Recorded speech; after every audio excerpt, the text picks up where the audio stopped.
Hello അസ്സലാമലൈക്കും. ഇന്ന് നമുക്കൊരു അടിപൊളി കാരമലൈസ്ഡ് ബ്രെഡ് പുഡിങ്ങിൻ്റെ റെസിപ്പി നോക്കിയാലോ. ഞാനിവിടെ 1/4 കപ്പ് ഷുഗറാണ് എടുത്തിട്ടുള്ളത്. അത് നമുക്ക് ആദ്യം ഒന്ന് കാരമലൈസ് ചെയ്യണം.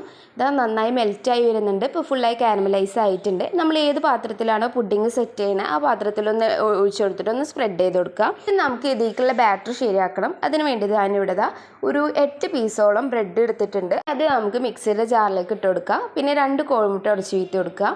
പിന്നെ അതിലേക്ക് 1 കപ്പോളം പാലും പിന്നെ പാകത്തിന് പഞ്ചസാരയും ചേർത്ത് ഒന്ന് ബ്ലെൻഡ് ചെയ്തെടുക്കാം. നമുക്കിത് നമ്മൾ നേരത്തെ കാരമലൈസ് ചെയ്ത് ഒഴിച്ച് വെച്ച പാത്രമില്ലേ അതിലേക്ക് ഒഴിച്ചു കൊടുക്കാം. നമുക്കിതൊന്ന് ബേക്ക് ചെയ്തെടുക്കണം. ഒരു പാത്രം വെച്ചിട്ട് കുറച്ച് വെള്ളം ഒഴിച്ചു കൊടുത്തിട്ട് ഒരു തട്ട് വെച്ചിട്ട് നമ്മൾ ബേക്ക് ചെയ്യാനുള്ളത് അതിൻ്റെ മേലെ വെച്ചൊന്ന് മൂടിയിട്ട് ഇത് മൊത്തത്തിൽ ഞാൻ മൂടുന്നുണ്ട്. അതെനിക്ക് വീഡിയോ എടുക്കാൻ പറ്റിയില്ല.